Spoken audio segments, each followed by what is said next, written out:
Hello everyone. आपका स्वागत है अनजान मैं भी में। तो चलिए शुरू करते हैं। भारत में बदलाव और विकास को रफ्तार देने के लिए इनोवेशन एक अहम पहलू है। इस समय कृत्रिम मेधा के माध्यम से भारत सबसे अग्रणी होने का प्रयास कर रहा है।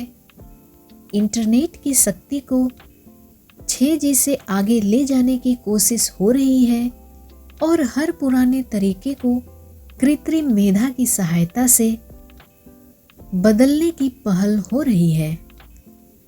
दावा किया जाता है कि वैश्विक स्तर पर विज्ञान और इनोवेशन के मामले में भारत तेजी से उभर रहा है।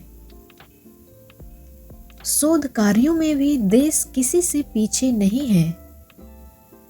पेटेंट की बात की जाए तो इसके लिए उद्यम और प्रौद्योगिकी में हम लगातार नए अन्वेषण कर रहे हैं। पेटेंट मामले में भारत दुनिया में 6ठे स्थान पर पहुंच गया है। विज्ञान और इंजीनियरिंग के मामले में दावा किया जाता है कि हम शीर्ष देशों की श्रेणी में शामिल हो गए हैं। मगर शिक्षा के क्षेत्र में नवाचार की राह अब भी कई तरह की चुनौतियों से घिरी हुई है। वैश्विक नवाचार में जो मुकाबला होता है उसमें भारत ने लगातार अपनी बढ़त बनाई है और वह 90वें पायदान से 30वें स्थान पर पहुंच गया है। भारत ने भावी प्रौद्योगिकी मिशनों में भी इसका विस्तार करने और सार्वजनिक क्षेत्र में कृत्रिम मेधा के विकास का लक्ष्य रखा गया है। लेकिन इसके लिए शिक्षा में जो परिवर्तन होना चाहिए वह अभी तक नहीं हुआ है। शिक्षा परिसरों में जो इनोवेशन दिखाई देना चाहिए वह भी नहीं दिखाई देता। निजी क्षेत्र में विश्वविद्यालयों और शिक्षा संस्थानों में भारी निवेश किया गया है। पंजाब को ही लें, इस राज्य में 3 मुख्य विश्वविद्यालयों के अतिरिक्त प्रौद्योगिकी विश्वविद्यालय और दूसरे विश्वविद्यालय जरूर खुल गए हैं, लेकिन उनमें विद्यार्थियों की कमी तो है ही, वही सटीक पाठ्यक्रमों का अभाव नजर आता है। यहाँ कहीं इनोवेशन नहीं दिखाई देता है। केंद्र सरकार ने समग्र शिक्षा अभियान शुरू किया था। इसमें देश की विभिन्न शिक्षा प्रणालियों को एक साथ मिलाकर सीधा रास्ता निकालने की कोशिश की गई थी। अब इस अभियान में भी इनोवेशन की घोषणा शिक्षा मंत्री ने की है। शिक्षा क्षेत्र में बड़े सपने देखने के साथ भारत अब अंतरिक्ष विज्ञान में भी नई बुलंदियों को छूना चाहता है। वह अमेरिका या रूस के मुकाबले किसी भी तरफ पीछे नहीं रहना चाहता। हालांकि दूसरे क्षेत्रों में विकास की अब भी बहुत गुंजाइश है। वैसे मुद्दे की बात यह है कि शिक्षा के सभी पुराने ढर्रे अब बदले जाने चाहिए। विज्ञान की समझ हर विद्यार्थी में हो तभी शिक्षा में विकास के सपने पूरे हो सकेंगे। मगर इन सब के लिए पूंजी चाहिए। नीति आयोग यह कहता है कि कम से कम 6% व्यय शिक्षा के विकास पर होना चाहिए। लेकिन आज़ादी के इतने वर्षों के बाद और विकास की बुलंदियों को छू लेने के दावों के बावजूद देश ने कभी भी सकल घरेलू उत्पाद में से 6% शिक्षा पर खर्च नहीं किया। हमेशा यह खर्च आंकड़ों में दिखाया जाता है, फीसद में नहीं, ताकि आबादी के लिहाज से तेजी से बढ़ते हुए देश में शिक्षा में बदलाव की धीमी गति को लेकर कोई उलझन पैदा न हो। हम शिक्षा के विकास में कृत्रिम मेधा के जरिए विश्व का नेतृत्व करना चाहते हैं। सरकार का कहना है कि कृत्रिम बुद्धिमत्ता नैतिक, पारदर्शी और डेटा गोपनीयता सिद्धांतों पर आधारित हो। इसके अलावा यह समावेशी और मितव्ययी हो। लेकिन सच तो यह है कि मितव्यय के नाम पर धन का आवंटन अब भी कम है, लेकिन न तो यह समावेशी हो सका है और न ही वहनीय।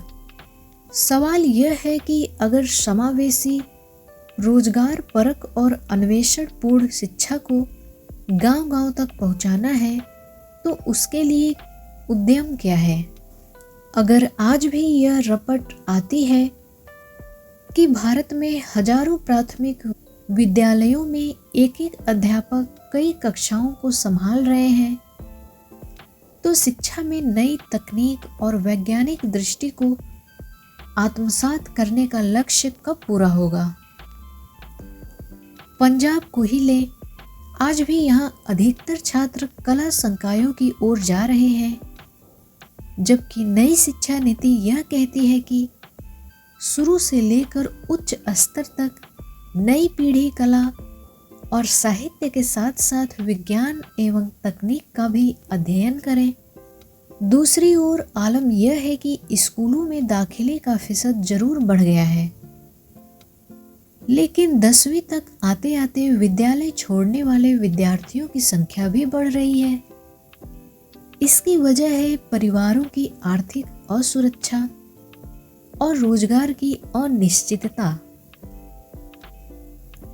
वही देश की युवा पीढ़ी में काम करने की इच्छा लगातार घट रही है, तो इसका कारण उदारता से बांटी गई रेवड़ियां भी है।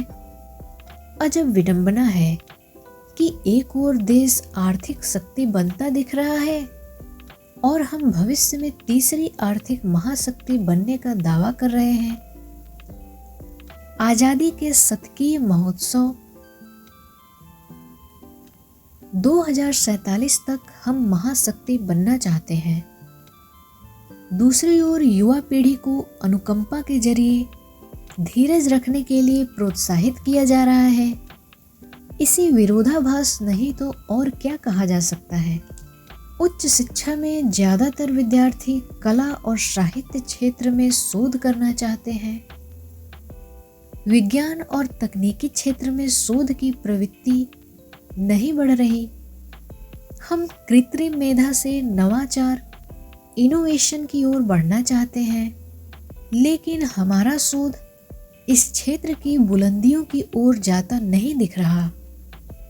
हम कृत्रिम मेधा से इनोवेशन की बात जरूर करते हैं, लेकिन सवाल है कि कितने प्रशिक्षण संस्थान हमने इसके लिए बनाए हैं, कितने अध्यापकों को हमने नई शिक्षा विधि में निपुण बनाया है। नई शिक्षा नीति तो कहती है कि युवा पीढ़ी के प्रशिक्षण को किताबों के साथ साथ यथार्थ से भी जोड़ा जाना चाहिए, मगर वास्तव में ऐसा हो नहीं पा रहा है। पुरानी नौकरियां अब खत्म हो रही हैं क्योंकि दफ्तरों में सब काम कागज रहित होता जा रहा है। हालांकि अब भी अधिकतर संस्थानों में नौकरियों का वही पुराना ढर्रा है।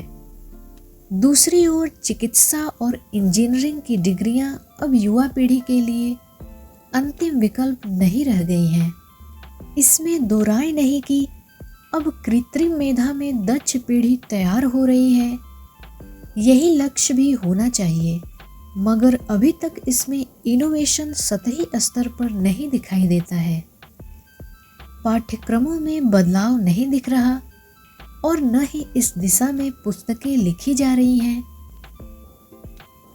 अध्यापन विधि भी नहीं बदल रही, जबकि यथार्थ के धरातल पर नई पीढ़ी को खड़ा करना नई शिक्षा नीति का लक्ष्य होना चाहिए।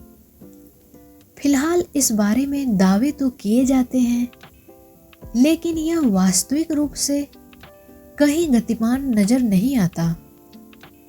अगर निजी क्षेत्र को प्रोत्साहित कर समावेशी विकास के लिए दरवाजे खोलने हैं, तो समावेशी शिक्षण होना चाहिए।